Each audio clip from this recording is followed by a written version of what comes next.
Hai sahabat semua, apa kabar? Semoga dalam keadaan sehat dan baik-baik saja. Ini video kedua yang saya buat. Di dalam video ini saya akan memaparkan materi manajemen sumber daya manusia yang masih berkaitan dengan video minggu lalu, yaitu kompensasi.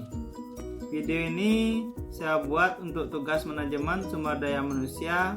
Bagi teman-teman yang belum subscribe, silahkan subscribe terlebih dahulu. Jangan lupa aktifkan tombol loncengnya. Jika kalian suka dengan video ini, jangan lupa di like dan share. Dan jika ada pertanyaan tentang materi ini, kalian bisa ketik di kolom komentar. Om Swastiastu.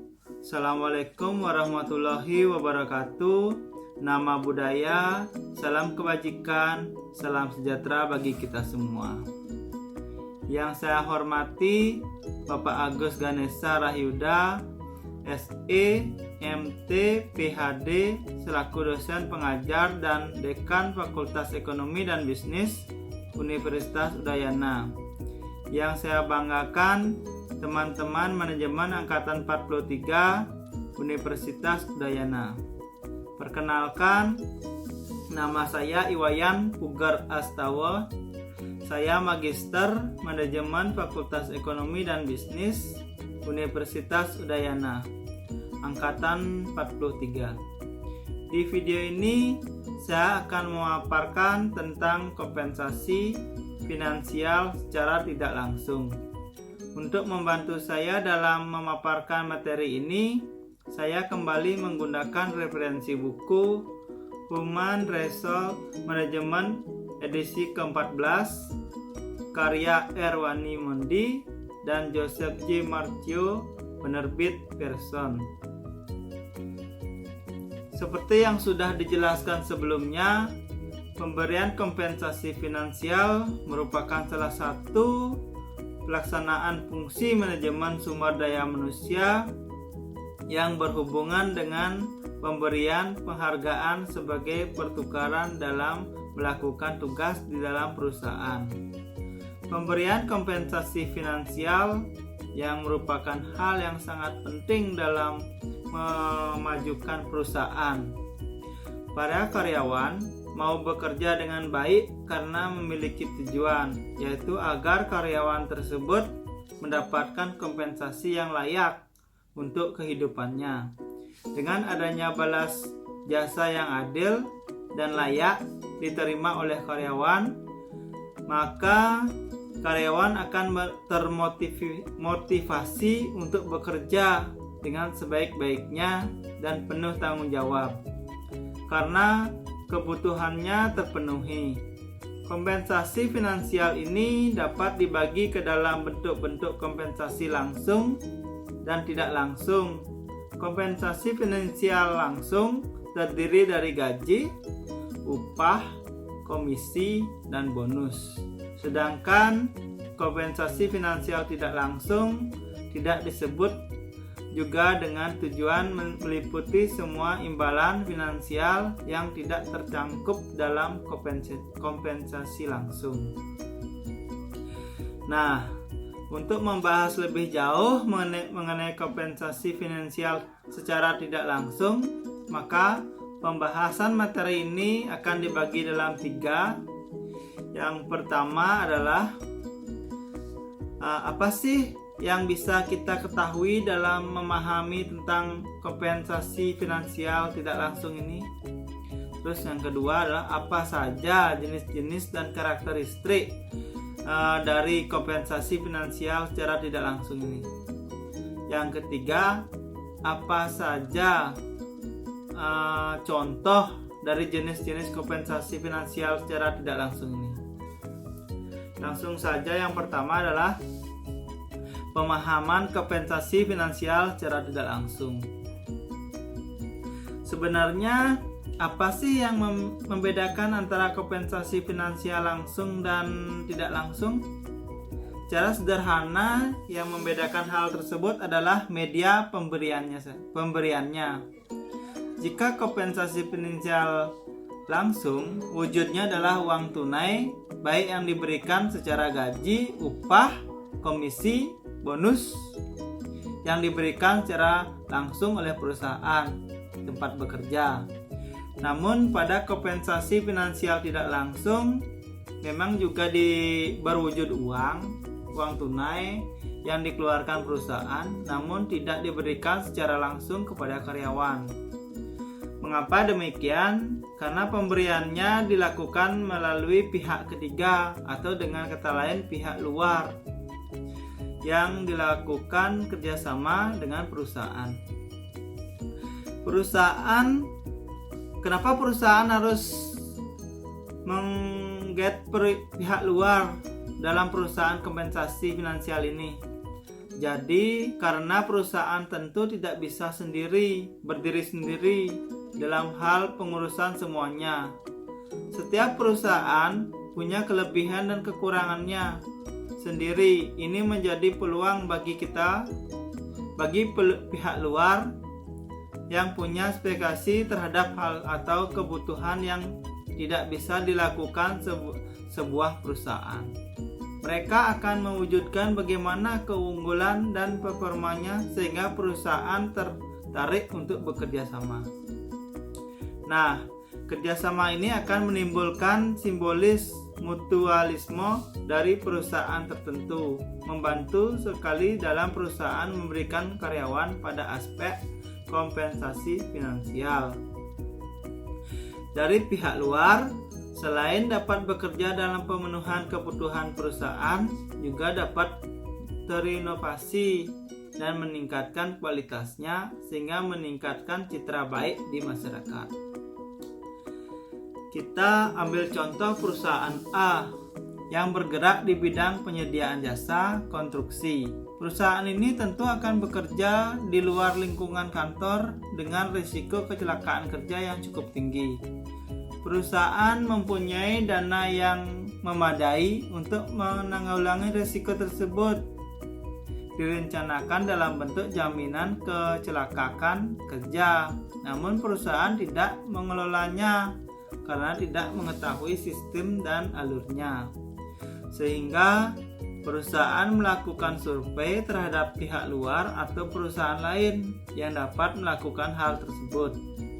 Setelah disurvei, didapatkan perusahaan C yang notabene adalah perusahaan yang fokus pada pengaturan dan pemberian jaminan tenaga kerja karyawan dan sudah sangat ternama. Perusahaan melakukan pertemuan untuk bekerja sama dan mencapai kata sepakat karena perusahaan C setuju dan memberikan jaminan bahwa mereka mampu melakukan tugas tersebut.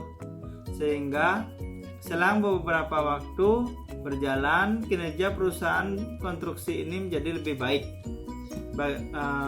dan pemenuhan maka jaminan kecelakaan kerja karyawan tercapai sehingga karyawan merasa aman dalam melakukan pekerjaannya.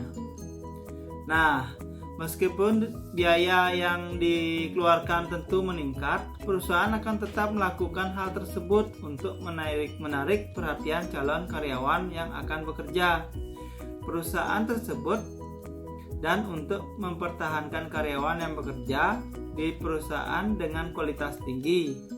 Selain itu juga, menurut survei The Society for Human Resource Management atau SHRM, kompensasi finansial tidak langsung atau tunjangan adalah pendorong terpenting kedua dari perusahaan kerja yang berada tepat di bawah kerjasama kerja, keamanan kerja.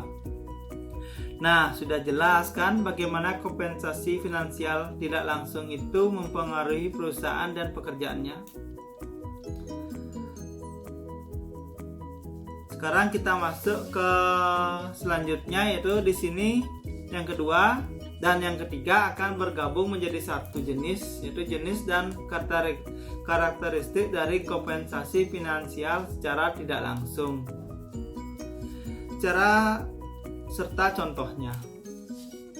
Kompensasi finansial tidak langsung menurut Mondi dan dan Marcio sebagai menjadi beberapa hal seperti yang bisa kita lihat pada gambaran berikut. Secara garis besar, ada dua pengelompokan mengenai kompensasi finansial tidak langsung. Ada legality required benefit dan directionally benefit. Yang pertama adalah legality required benefit. Ini merupakan manfaat yang diberikan secara wajib dan mempunyai kekuatan hukum. Jadi di sini perusahaan wajib hukumnya dalam memberikan tunjangan di luar kompensasi finansial secara langsung dalam kaitannya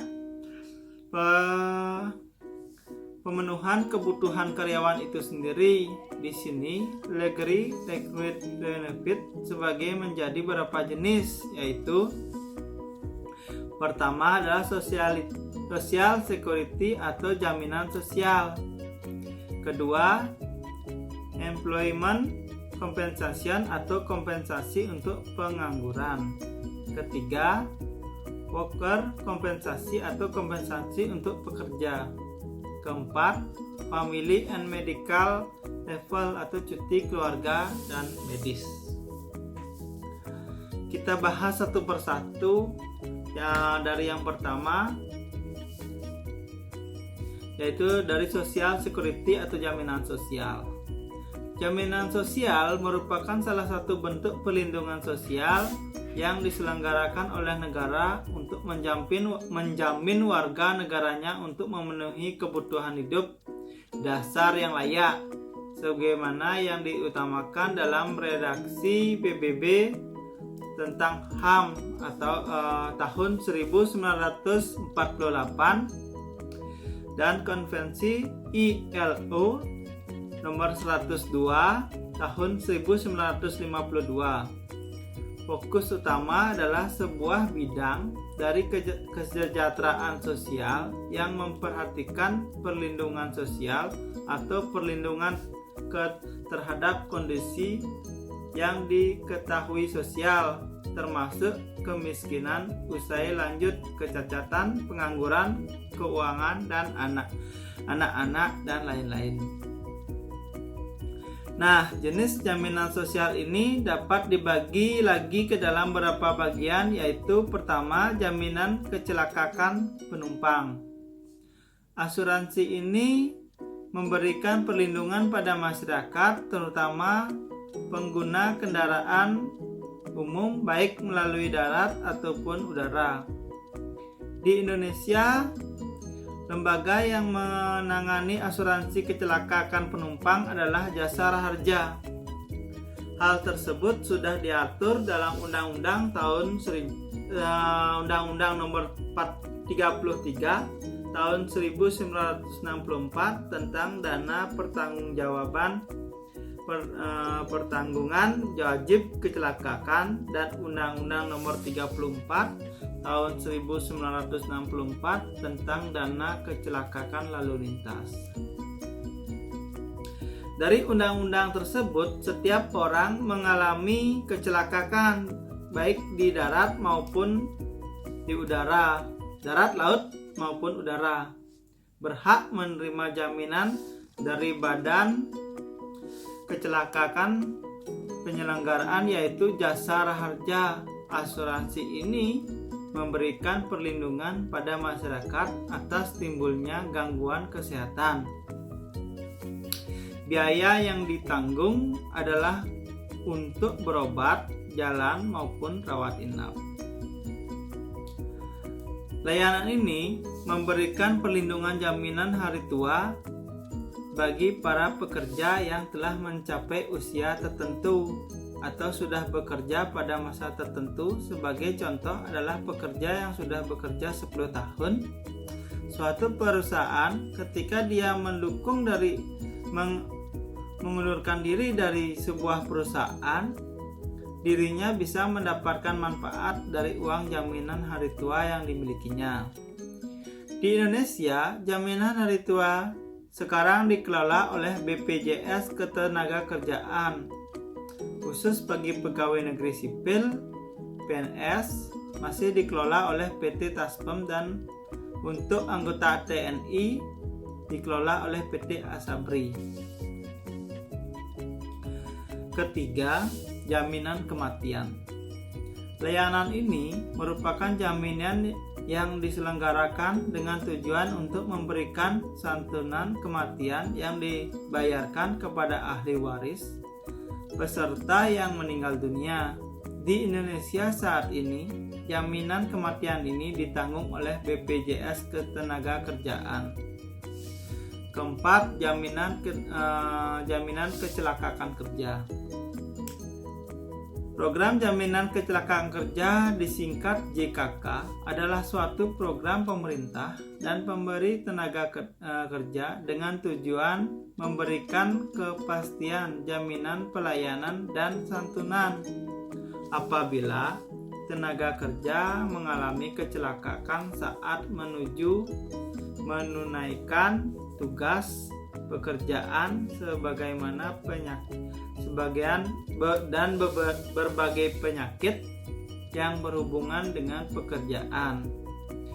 Di Indonesia saat ini jaminan tenaga kerja ini ditanggung oleh BPJS Ketenagakerjaan.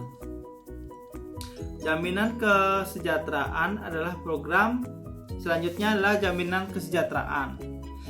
Jaminan kesejahteraan adalah program jaminan sosial diselenggarakan secara nasional berdasarkan prinsip-prinsip sosial dari prinsip ekuitas dengan tujuan menjamin agar peserta memperoleh manfaat pemeliharaan kesehatan dan perlindungan dalam memenuhi kebutuhan dasar kesehatan. Di Indonesia saat ini jaminan kesehatan ini ditanggung oleh BPJS Kesehatan. Keenam, jaminan pensiun. Program jaminan pensiun disingkat program JP adalah pembayaran berkala jangka panjang sebagai substitusi dari penurunan atau hilangnya penghasilan karena peserta mencapai usia tua atau pensiun, mengalami cacat total, permanen, atau meninggal dunia. Karakteristiknya adalah diselenggarakan secara nasional berdasarkan prinsip asuransi sosial atau tabungan wajib dan manfaat pasti kepesertaan perorangan dan manfaat berupa uang tunai dibayarkan setiap bulan. Di Indonesia saat ini jaminan pensiun ditanggung oleh BPJS Ketenagakerjaan.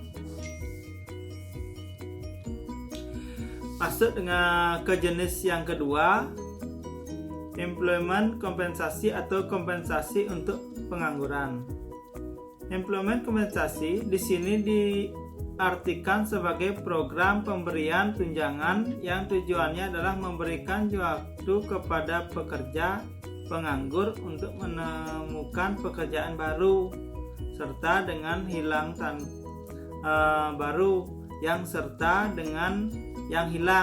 tanpa menderita kesulitan keuangan. Tanpa tunjangan ini, pekerjaan mungkin harus mengambil pekerjaan yang mereka terlalu memenuhi syarat atau berakhir dengan kesejahteraan. Kompensasi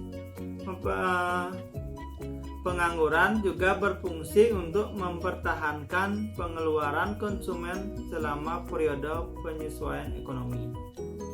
Di Indonesia, program ini dikenal dengan Kartu Prakerja. Kartu Prakerja adalah bantuan biaya pelatihan bagi masyarakat Indonesia yang memiliki atau meningkatkan keterampilannya, karena semua percaya bahwa masyarakat Indonesia sesungguhnya ingin selalu meningkatkan kemampuannya. Didesain sebagai sebuah produk program ini dikemas sedemikian rupa agar memberikan nilai bagi pengguna sekaligus memberikan nilai bagi sektor swasta. Jalan digital melalui market plan dipilih untuk memudahkan pengguna mencari, membandingkan, memilih, dan memberikan evaluasi, karena hanya dengan cara ini produk bisa terus diperbaiki, tumbuh dan relevan. Menggandeng perilaku usaha swasta, program ini adalah wujud kerjasama pemerintah dan swasta dalam melayani masyarakat. Contoh lainnya adalah pemberian kompensasi kepada karyawan yang terpaksa harus dirumahkan karena keadaan tertentu. Contohnya seperti kasus COVID-19 ini. Misal krisis ekonomi atau perusahaan bangkrut, di mana pemberian kompensasi jenis ini dapat menjamin karyawan untuk dapat survive dengan di tengah usahanya dalam menemukan pekerjaan baru, atau jika kondisi dapat pulih, karyawan dapat bekerja kembali secara normal pada perusahaan. Ketiga, workshop compensation atau kompensasi untuk pekerja.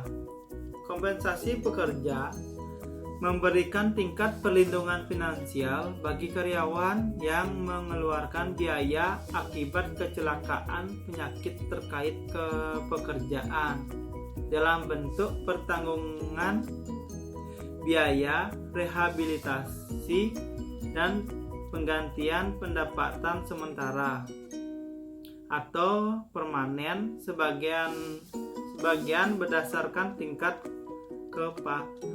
keparahan.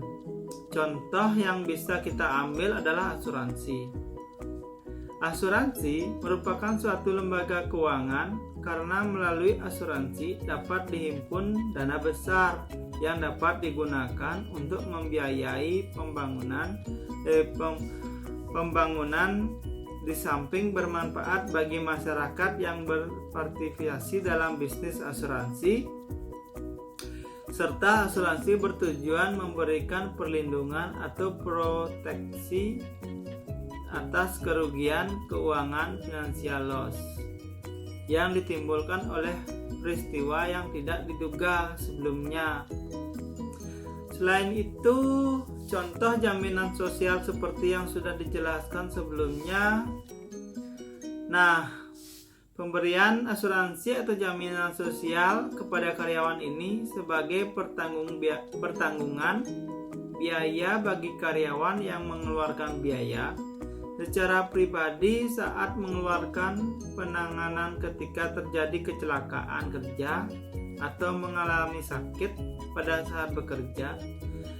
Biaya pengganti tersebut sepenuhnya menjadi kewajiban perusahaan. Faktor-faktor seperti pengusaha membayar seluruh biaya asuransi kompensasi pekerja dan pengalaman masa lalu mereka dengan keadaan dan penyakit terkait pekerjaan dengan menentukan biaya premi mereka. Keadaan ini harus memberikan dorongan lebih lanjut kepada pengusaha untuk proaktif dengan program kesehatan dan keselamatan. Masuk yang keempat, family and medical level atau cuti keluarga dan medis. Cuti ini masuk ke dalam kategori cuti berbayar, di mana cuti berbayar merupakan jenis cuti di mana perusahaan memiliki tanggung jawab untuk tetap membayar gaji atau upah karyawan walaupun karyawan tersebut mengalami cuti karena alasan tertentu. Untuk penggolongan cuti keluarga adalah karyawan menikah cuti selama 3 hari, menikahkan anak cuti selama 2 hari, acara keagamaan atau ibadah, cuti selama 1 hari. Istri melahirkan atau mengalami keguguran, itu dapat cutinya selama 2 hari.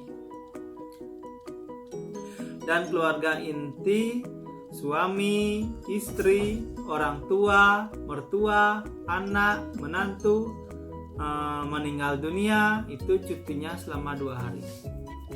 Sedangkan penggolongan cuti medis adalah cuti sakit. Di sini merupakan salah satu hak yang dimiliki oleh pekerja atau buruh, sehingga mereka tidak perlu melakukan pekerjaan pada kurun waktu tertentu, dan pengusaha tetap harus memberikan upah serta tidak boleh melakukan pemutusan hubungan kerja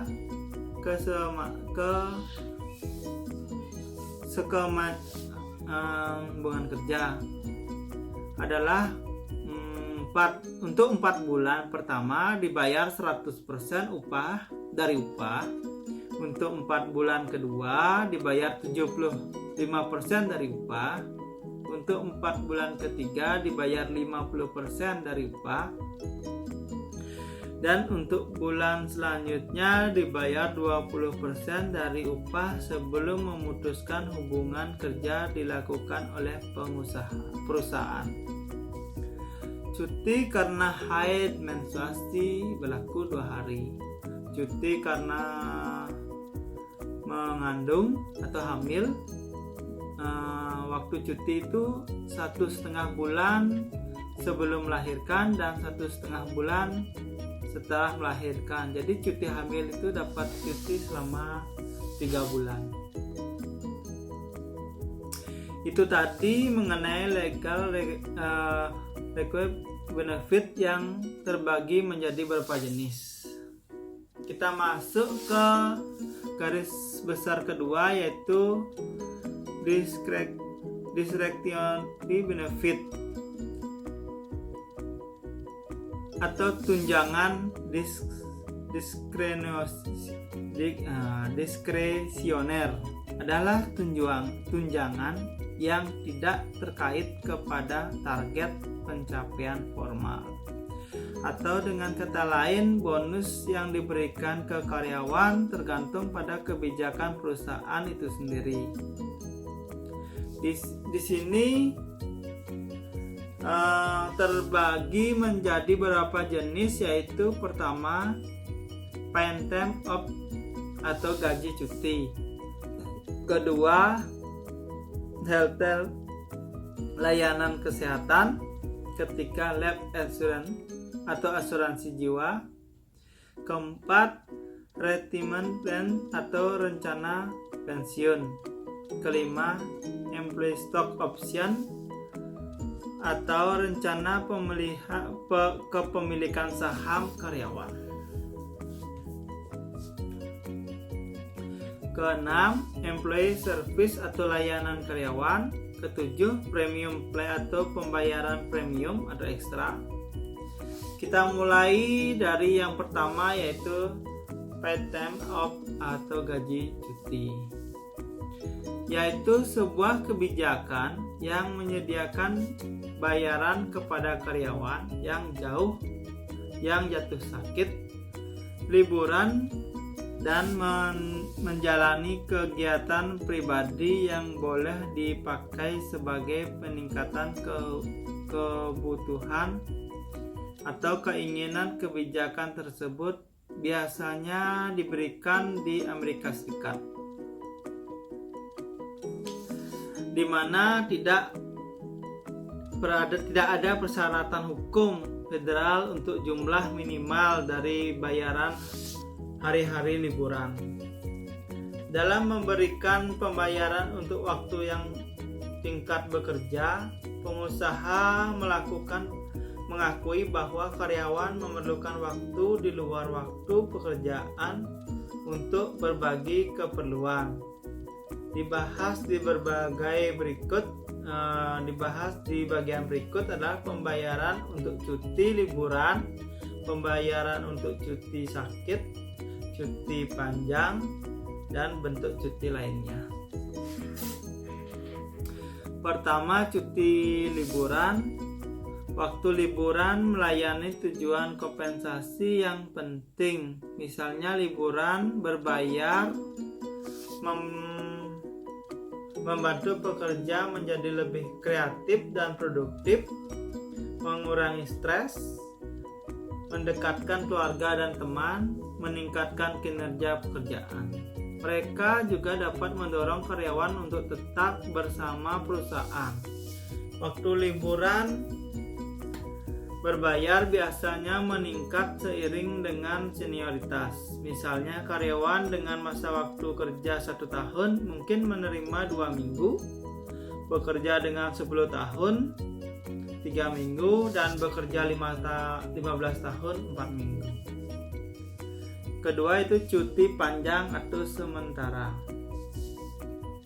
Ini dapat digolongkan cuti besar atau disebut juga istirahat panjang. Istirahat panjang ini diperuntukkan bagi yang loyal bekerja selama bertahun-tahun di perusahaan yang sama. Namun tidak semua perusahaan memberikan cuti besar kepada karyawannya. Cuti besar hanya dilaksanakan oleh perusahaan-perusahaan tertentu setelah memilih masa kerja selama 6 tahun. Pekerja berhak mendapatkan cuti besar atau istirahat panjang yang dapat mengajukan istirahat panjang pada tahun ke-7 dan ke-8 masing-masing selama 1 bulan. Apabila tidak mengajukan cuti selama 6 bulan setelah hak istirahat panjang itu timbul, maka hak Anda dinyatakan gugur atau hangus. Ketiga, cuti tahunan.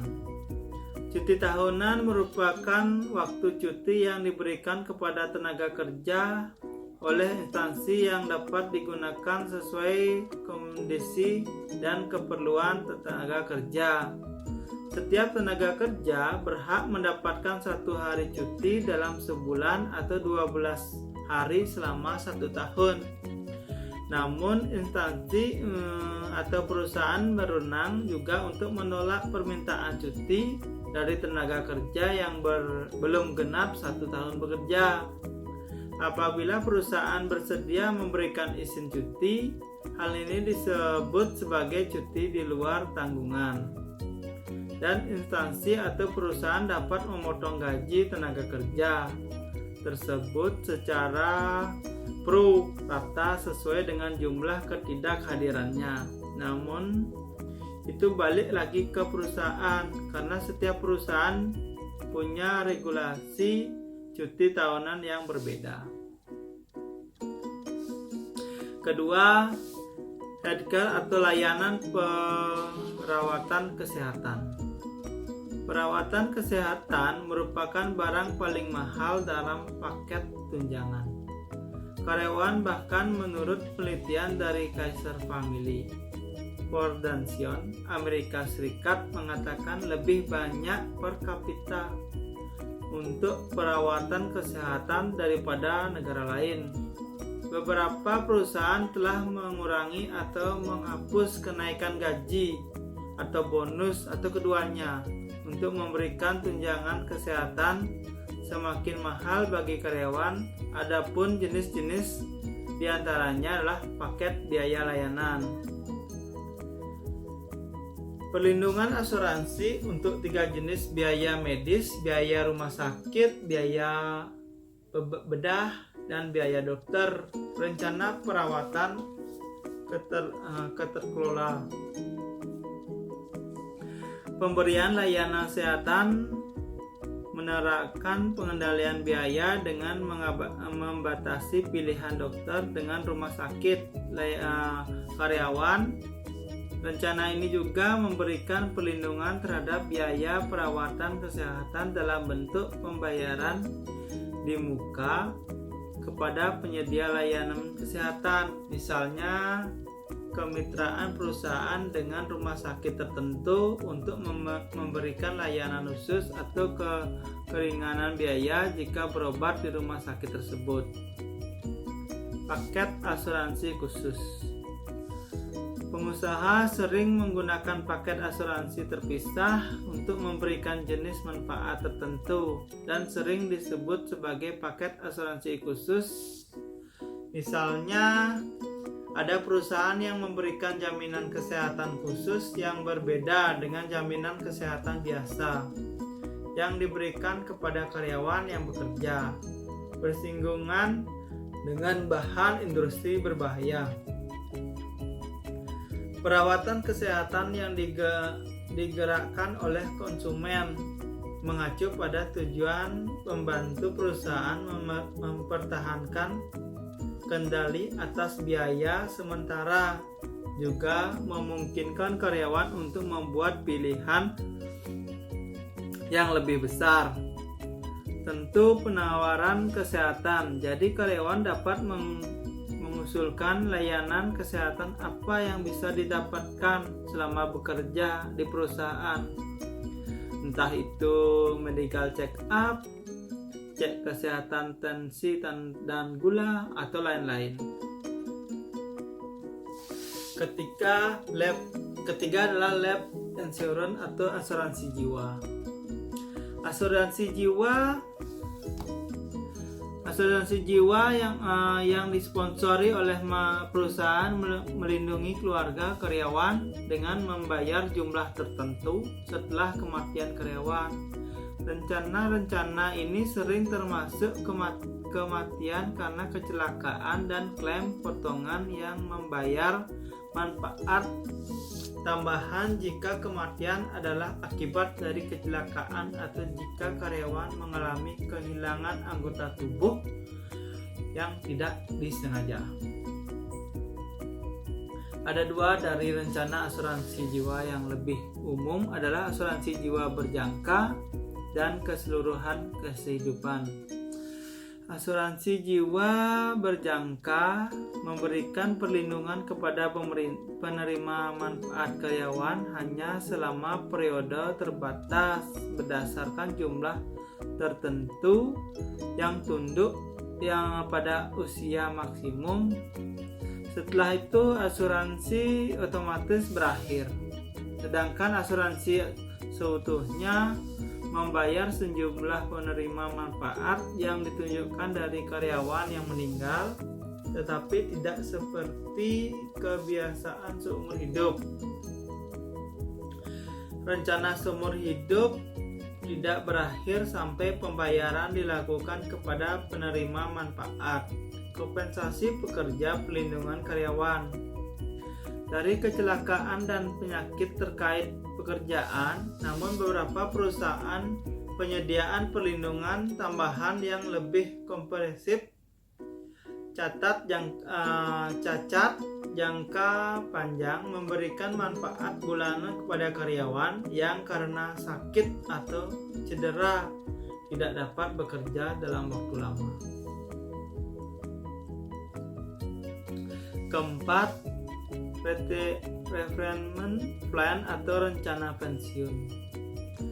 Program pensiun yang disponsori oleh perusahaan memberikan penghasilan kepada karyawan setelah mereka tercapai usia pensiun minimum dan telah meninggalkan perusahaan akan mendapatkan sejumlah dana.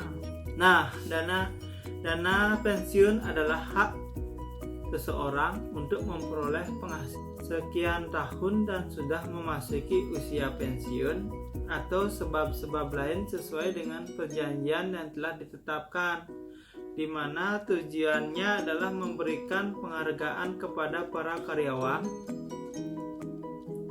yang telah mengabdi di perusahaan tersebut. Penghasilan dalam hal ini biasanya diberikan kepada bentuk uang yang besarnya tergantung dari peraturan yang ditetapkan.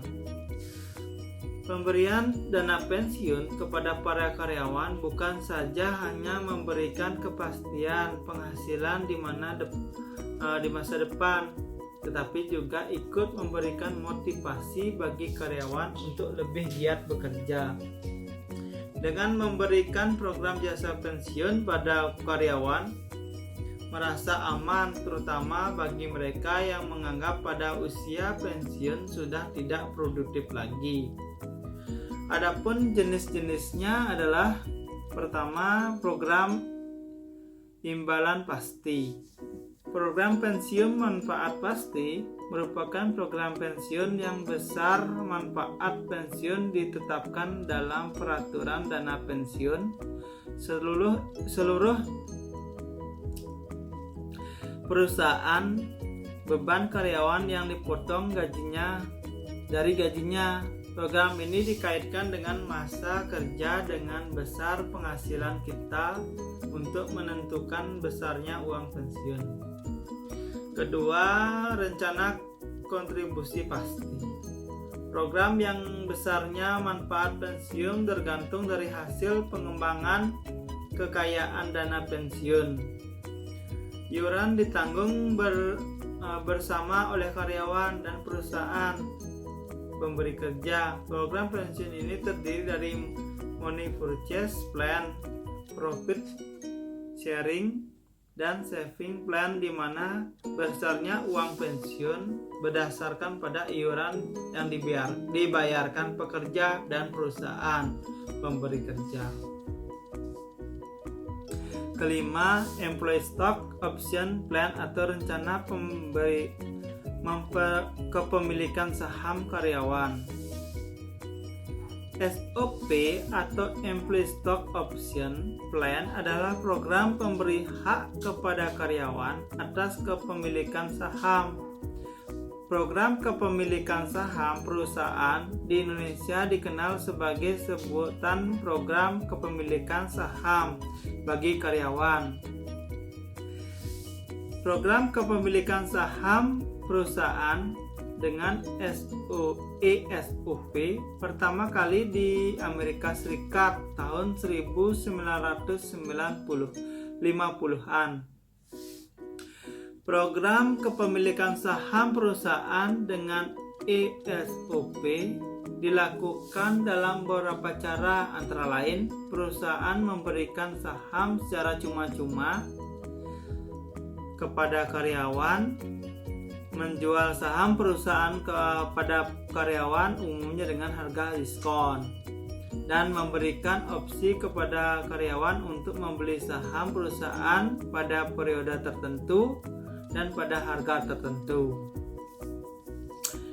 Program kepemilikan saham perusahaan dengan ESOP di Indonesia memang belum tenar, terlebih untuk perusahaan-perusahaan yang masih bersifat perusahaan keluarga. Mengapa perusahaan atau manajemen memberikan kesempatan karyawan untuk memiliki saham perusahaan dengan ESOP? Karena dapat digunakan sebagai bentuk penghargaan kepada karyawan dan mampu mempertahankan karyawan, alias meminimalisir keluar masuknya karyawan untuk atau turnover karyawan. Karyawan yang memiliki saham perusahaan cenderung akan memiliki rasa memiliki dan akhirnya menimbulkan semangat dalam bekerja. Contohnya adalah berupa lembar saham, surat berharga, dan aset dengan nilai jaminan tertentu. Keenam, employee service atau layanan karyawan. Layanan karyawan adalah fungsi memelihara karyawan, menyangkut kegiatan untuk memelihara kondisi fisik dan mental para karyawan. Kondisi fisik dan mental yang baik akan diciptakan oleh penarikan karyawan yang baik, pengembangan pemberian kompensasi dan integrasi, dan dilanjutkan dengan pemeliharaannya.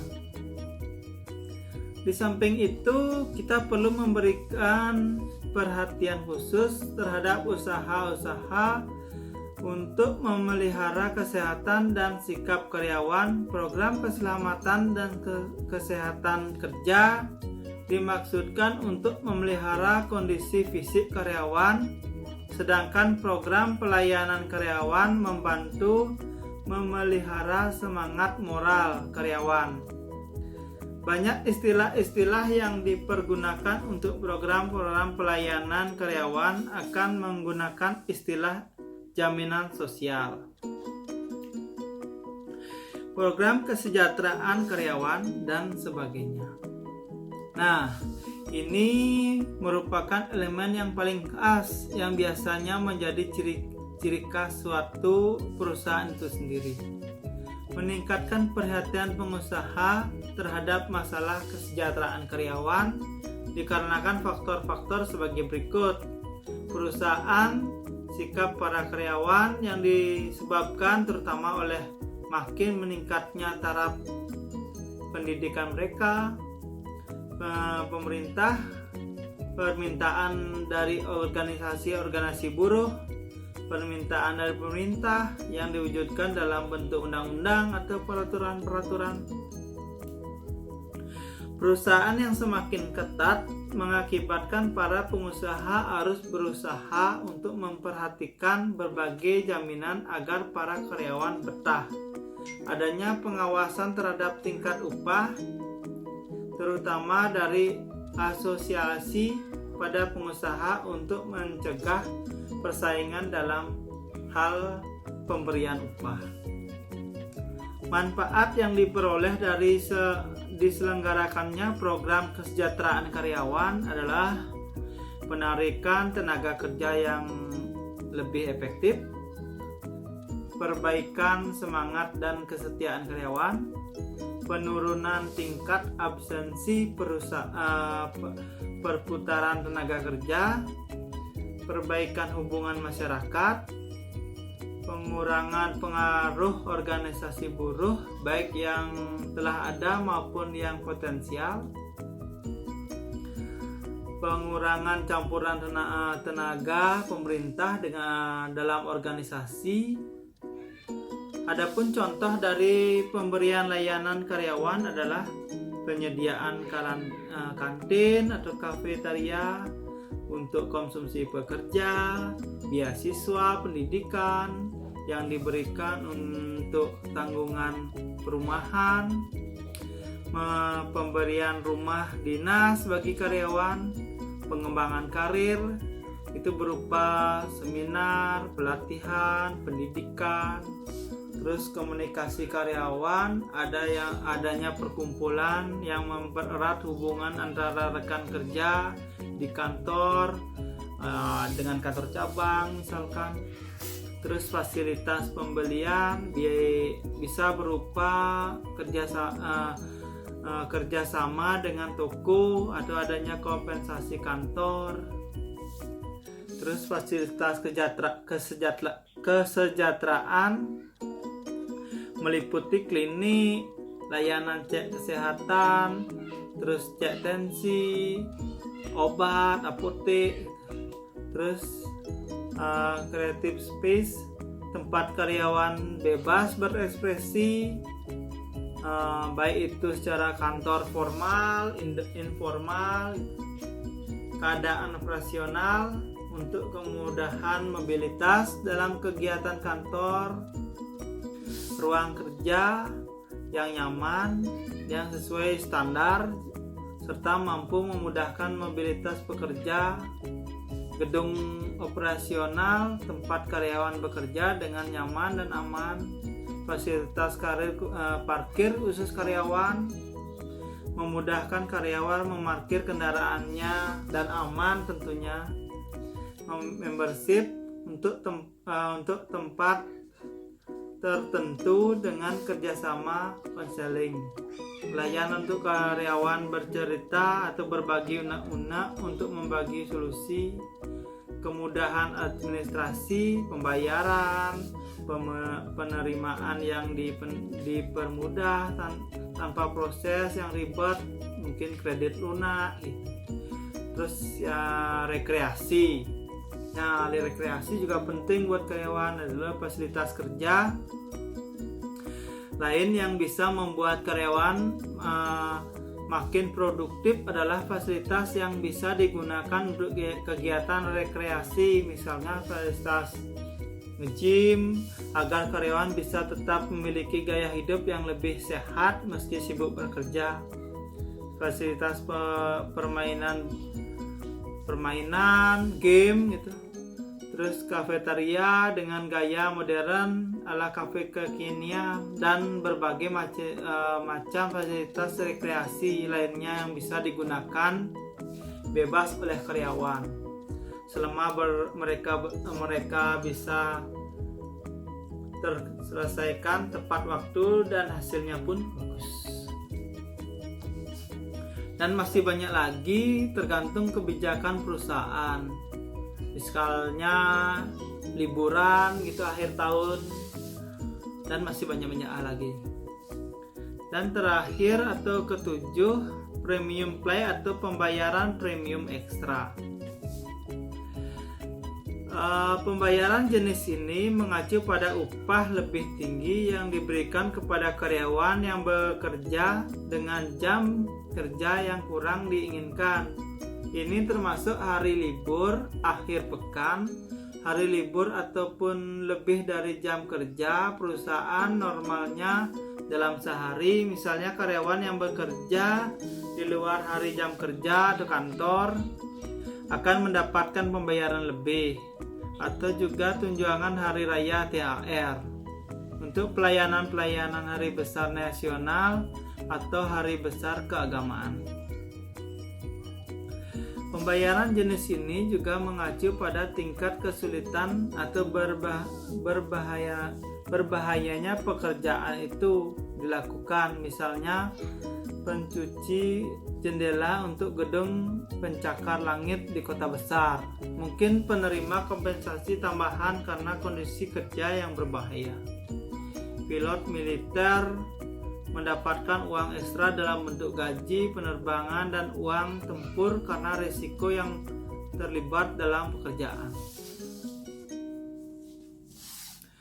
Nah, dari beberapa penjelasan yang sudah saya sampaikan, sekarang kita lebih tahu bahwa kompensasi finansial tidak langsung meliputi program yang berkaitan dengan proteksi kerja, asuransi jiwa, asuransi kesehatan, asuransi ketenaga kerjaan, simpanan pensiun, lalu upah di luar waktu kerja, upah lembur, upah cuti tahunan, dan cuti hamil, serta berbagai fasilitas yang dapat diakses seperti kendaraan, ruangan gedung, dan tempat parkir.